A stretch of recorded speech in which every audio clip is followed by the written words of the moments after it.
Boy, that sun is great this morning. It's a beautiful day in Wisconsin.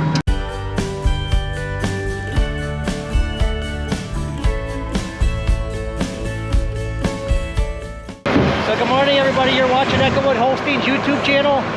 This morning we're cleaning out our heifer packs. The heifer packs for where we keep our young stock. We're hauling with 7220 and our old Meyer spreader that we totally redid. We had to put new supports in the back for the gate that goes up and down. So they broke off and we put new sides on it and pretty much made it like a new spreader. And in the meantime, we didn't have a spreader and we got a good deal on another one, so we bought an H&S. So they're both about 400. That one's supposed to be 430 bushels and I think this is 435. It'd be nice to have a bigger one, but the situation we have here is this is where a lot of our bedding pack gets hauled out of, is this barn. This is our freestyle barn. A quarter of it is young stock. With this door right here, we can only get the 7220 in here. We can't get any other tractor in here. And so we gotta back the tractors up right here. And we gotta back the tractors into the door. The tractor's gotta stay outside. Then we gotta load it right here. This door height is a big issue. So we demoed a bigger spreader, but we can't load it because the top of the spreader is too close to the door. And it's just too big of a risk and it takes too long to finesse that bucket in there. So we just went with another spreader about the size we got, and we're gonna try to get these heifers all cleaned out today. What happens is the packs get so high that the gates don't want to open. This one, it's getting there. So it's a nice day. It's last day of January, I believe, and it's a good day to get this done. With two spreaders, I think we can get it done today. So that's the plan.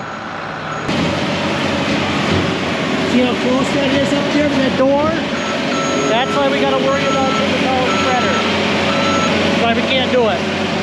So we are hauling this bedding pack, a lot of it on the outsides of the fields that we inject on, because with the toolbar, a lot of times you can't get all the way to the edge of the field, and just to try to keep the nutrients the same throughout the field, we haul box spreader on the outside couple rounds.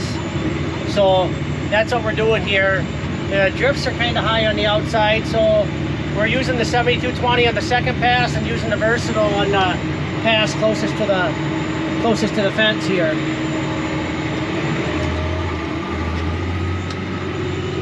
So we really haven't had that much snow. I don't know, we probably got 8 inches on the ground, but you know how it drifts along the fence lines. It's like a snow fence of trees, so it always gets to be a lot taller, and that 7220 being two-wheel drive with a big load just has a problem, especially going up a hill or something.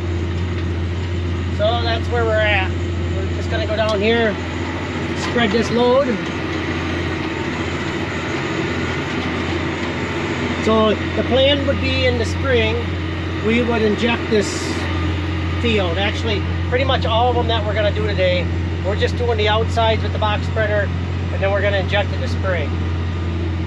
So at least the box spreader's done. And we'll know that the outside couple rounds is done already. It's not that big a deal, it's just one of them little things that makes a difference. So a couple differences on the spreaders. This H&S is all run off the PTO. So you open up the gate, I think it's on number 2 here. You gotta open the back gate. Otherwise you're gonna have a mess if you push everything against that gate. Okay, and then you just turn the PTO on. And the beaters and everything drive off the PTO, where the Meyer spreader is different. It's hydraulic drive on the spreader apron. I like the H&S better for that reason. Window's kind of dirty here. Once we get somebody else here to help haul, it'll be better. Right now I'm jumping back and forth between tractors and Caesar's loading them.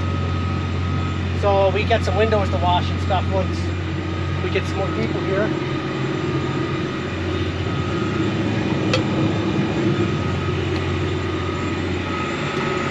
That storm we had a tornado come through a couple miles from the farm here and blew a lot of trees down and stuff, so we got some cleaning up to do. For now we're just going to go around them, and we got to get a lot of trees cleaned up off the fence lines before spring. Okay, then we're just going to shut the PTO off, we're going to turn around, and then we're going to empty that little bit that's left in there out on the way back. Just spread it out, it'll be a really light layer. Sun's pretty bright this morning.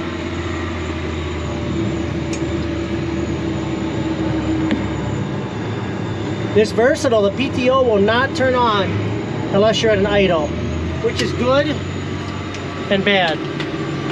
It's good for shearing pins and stuff, but it's kind of a pain. You got to slow down. A lot of the other ones you can turn on when you're revved up a little bit, but this one's really sensitive.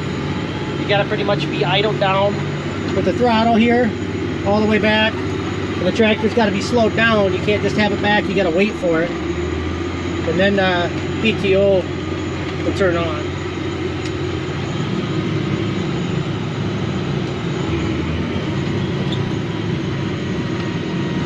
Just about empty. We can even shut it off, but if we leave a little bit in there, then we're bouncing back, and before you know it, we'll have a trail back to the barn.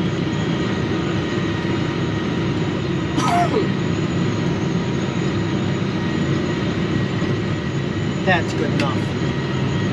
Shut the PTO off, lower the gate down.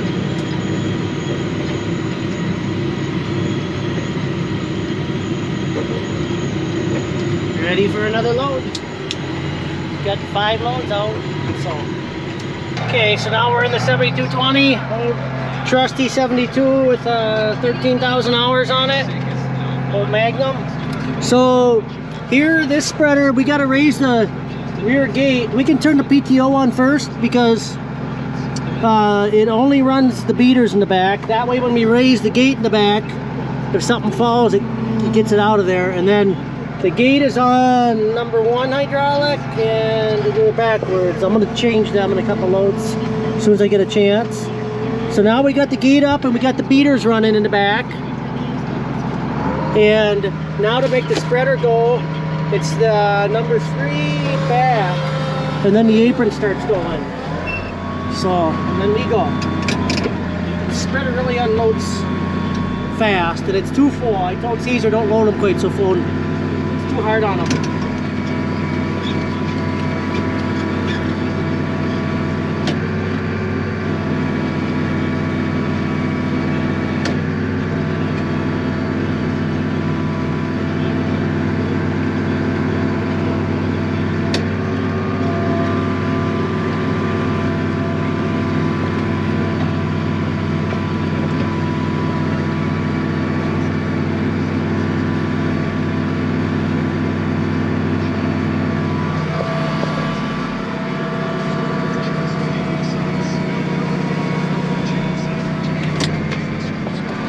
Well, we are struggling here.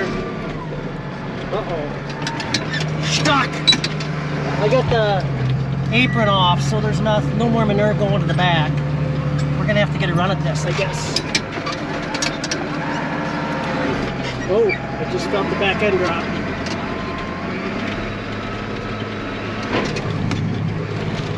Come on. I think we're going to have to back up further.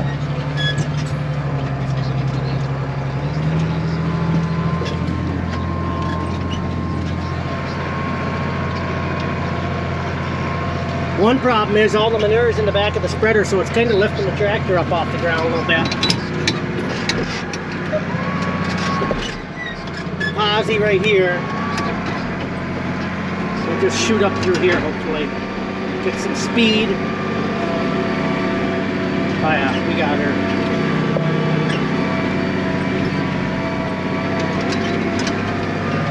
We got her. No problem.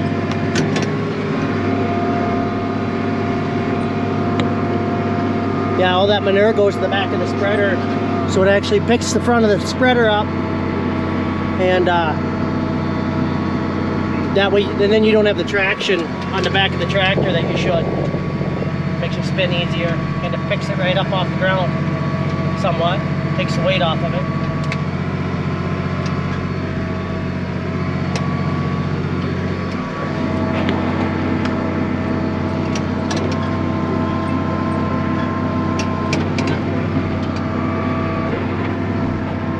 Then you put that gate down in case there's a rock or something as the spreader gets empty. Put that gate down so it's kind of a shield against this window. So don't throw something into the, or a frozen chunk and break the window. It just helps a little bit. It can still happen.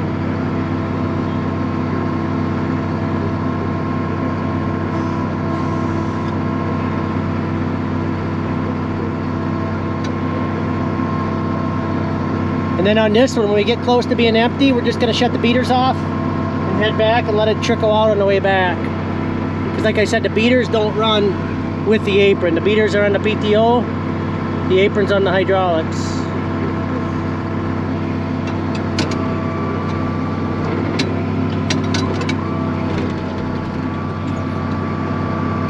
Okay, that's good enough. Shut the PTO off and away we go. It'll empty out on the way back. Moving pretty good here, working good. Got 3 pens almost done. Caesar's in the skid steer. We got a new Holland skid steer. I'm gonna let Jaron tell you about that one of these days. Craig's back, Keith just left.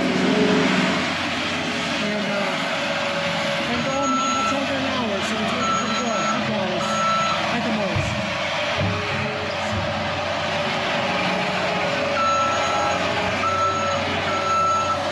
These heifer packs, we've actually got the alleys for it. If we don't put cows in here, this will be the back alley, and that'll be the front alley. We just gotta take the gates out, put stalls in. If that time ever comes. So, we'll see what happens.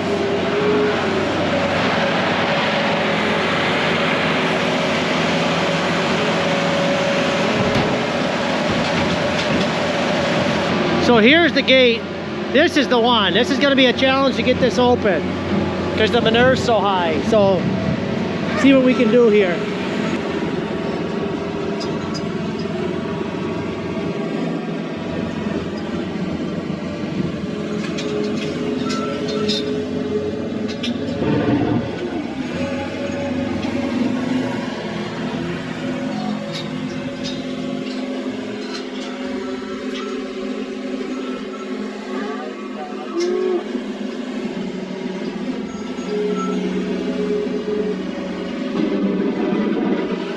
So it's what Caesar's doing right now. He's just taking it off the pack and he's making a pile here. So that way when somebody comes back, it's easier, quicker to load. So here we got Keith, hauling manure today, hauling sawdust. And we are backed right in here now, so it's a lot easier to load. That's why this is the only tractor we got that'll clear that door. So it makes things a lot nicer. And the windows are clean, look at that. It makes a difference. Yes. How many more loads in that field? Probably 2 or 3. Okay. Alright. And then we're going to go to another field that we're going to inject just through the outside 2 rounds. So, okay guys, let's give this a shot. I lost my little clip for the GoPro, so I got it kind of wedged in here in the front window, but see how it goes. We're trying to get a path down through here so we can open the door down on the end and drive through with the spreader.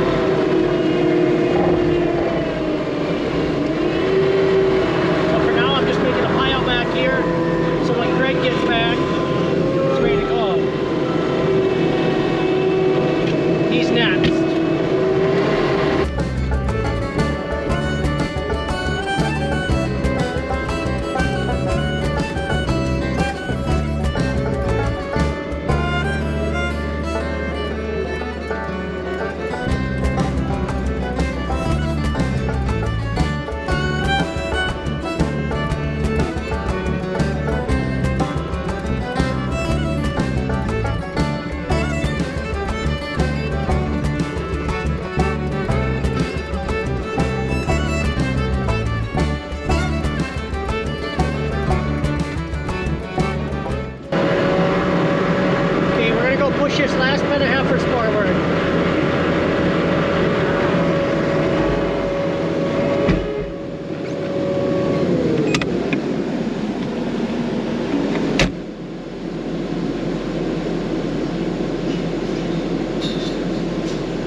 now we can break through.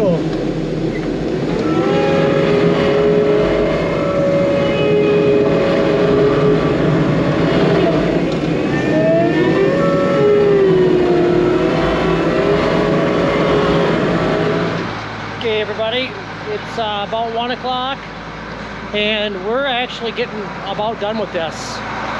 So there's not too many loads left in here. There's, I don't know, maybe 10 loads left.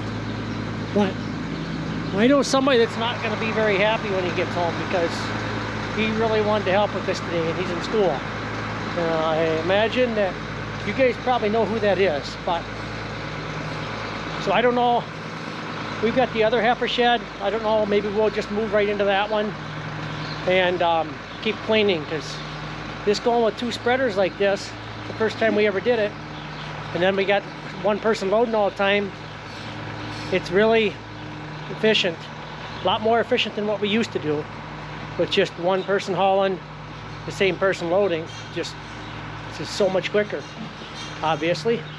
But Keith's got a load of sawdust out here. He went to get another one over at the Amish sawmill, so he'll be back pretty quick. Steve took bull calves. We shipped 10 bull calves this morning. We've been collecting them for quite a while, and 3 call cows, and took all of them up to Premier to sell at the livestock sale today. So we got that done, and just about time for the guys to start milking. We milk at 1 o'clock in the afternoon, and then 9 at night, and 5 in the morning. So the 1 o'clock, it's time for the 1 o'clock milking to start. So I would think they'll be milking here pretty quick, and we'll get this done, get them all bedded up, and then maybe move on to the other heifer shed.